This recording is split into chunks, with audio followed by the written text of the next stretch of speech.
विश्वाधारं गगनसदृशं मेघवर्णं शुभांगं लक्ष्मीकान्तं कमलाकान्तं योगिभिर्नवनीतं विष्णुभवभयहरं सर्वलोकैकनाथं त्वमेव माता च पिता त्वमेव बन्धुश्च सखा त्वमेव विद्या तदिदं त्वमेव सर्वं देवदेव तेरवा अध्याय।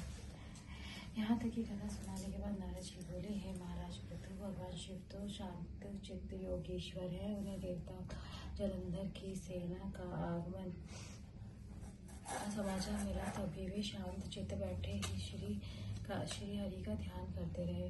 हे राजन, भगवान शिव अजात शत्रु है, उनके लिए देवताओं और राक्षसों में कोई अंतर नहीं। इन सब बातों की भुलाए अज्ञानी जलंधर सेना से ही कैलाश की ओर बढ़ रहा था, जिससे देवताओं को भय व्याप्त हो रहा था। भगवान शिव ने जब उनकी यह दशा देखी तो उन्होंने इस समस्या से देवताओं को का मन बना लिया और मन ही मन भगवान विष्णु का आह्वान किया। लीलाधारी भगवान विष्णु तुरंत ही वहाँ प्रकट हो गए। तब भगवान शिव ने कहा, हे नारायण, अपने देवताओं को त्रास देने के वाले दैत्य को जीवित क्यों छोड़ दिया? इतनी ही नहीं, आप स्वयं लक्ष्मी जी और अपने गणों सहित उसके घर में जाकर विराजमान हो गए। आखिर इसका क्या कारण है? तब भगवान विष्णु बोले, हे महादेव, ये महादैत्य आपके अंश से उत्पन्न हुआ है और लक्ष्मी जी का भाई भी है। दूसरी ओर ब्रह्मा जी का वरदान भी है। इसकी मृत्यु आपके हाथों होगी। इसी कारण हमने उसे नहीं मारा, अस्तु यह महादैत्य आपके हाथों से ही मारा जाएगा।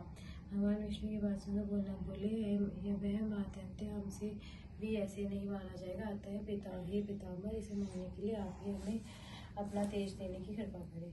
शिव जी की इच्छा अनुसार पहले भगवान विष्णु ने उन्हें अपना तेज प्रदान किया। तत्पश्चात सभी देवताओं ने उन्हें अपने अपने तेज प्रदान किए। तब महादेव सभी तेजों को एकत्रित कर उससे ज्वालामुखी, सुदर्शन चक्र और एक वज्र बनाकर जलंधर से युद्ध करने को तैयार हो गए। उनके भूत गणों की सेना के साथ देव सेना भी मिल गई। तब जलंधर और की सेना के साथ भगवान शिव का घोर संग्राम आरंभ हो गया। इस संग्राम में पूरा ब्रह्मांड कंपायमान हो उठा और संग्राम में जितने भी दैत्य मारे जा रहे थे, दैत्य गुरु शुक्राचार्य उन्हें अपनी संजीवनी विद्या से जीवित करते जा रहे थे। देखकर शिवगण भागकर भगवान शिव के पास गए और उन्हें सारा सुनाया।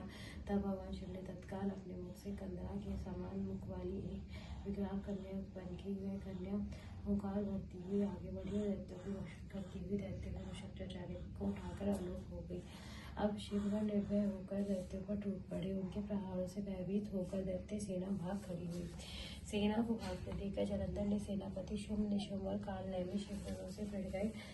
जब दैत्यों की सेना के प्रहारों से शिव सेना आहत होने लगी तो गणेशी शिवगणों की सेना की ओर से लड़ने लगे और उनके तथा शुंभ के बीच घोर संग्राम हुआ। इस बार अपनी सेना को हाथ देकर जलंधर स्वयं रण क्षेत्र में आया। उधर शिवगणों की सेना में से शिव के प्रमुख वीरभद्र भी सामने आ गए। वीरभद्र ने जलंधर पर अपना प्रहार किया और उनसे क्रुद्ध होकर जलंधर ने भयंकर बाण वर्षा करके देव सेना में भगदड़ मचा दी। अपने गणों एवं देव सेना को ऐसी अपराजय देखकर भगवान शिव स्वयं नदी पर सवार होकर सामने आ गए। अब उससे उनमें और दैत्यों में भयानक युद्ध होने लगा। भगवान शिव के बाणों से प्रहारों से दैत्य सेना इस प्रकार भागने लगी। कार्तिक मास के व्रतों से पाप भाग जाते हैं। तभी भगवान शिव के बाण एक बाण से दैत्य सेना का सिर कटकर धरती पे गिर गया। तब भयंकर घन गर्ज करता जलंधर आगे बढ़ा। शिव जी ने तुरंत ही उसके रथ के घोड़ों और सारथी को मार डाला। तब जलंधर रथ से कूदकर पृथ्वी पर आ गया और खड़ग लेकर शिव जी की ओर दौड़ा। भगवान शिव ने तुरंत आगे बढ़कर उसको एक मुक्का उसकी छाती मारा। इस प्रहार से जलंधर बेहोश हो गया, मगर कुछ ही क्षणों के बाद उसे उठ खड़ा हुआ और युद्ध हो गया। दोनों में भयंकर युद्ध होने लगा। तब जलंधर ने देखा कि भगवान शिव अजय है, तो उसने माया रचना आरंभ कर दी। उसकी माया से गंधर्व तथा अप्सराएं युद्ध क्षेत्र में नृत्य गायन करने लगी। भगवान शिव भी उसकी इस माया को वशीभूत होकर युद्ध करना भूल गए, नृत्य करने लगे।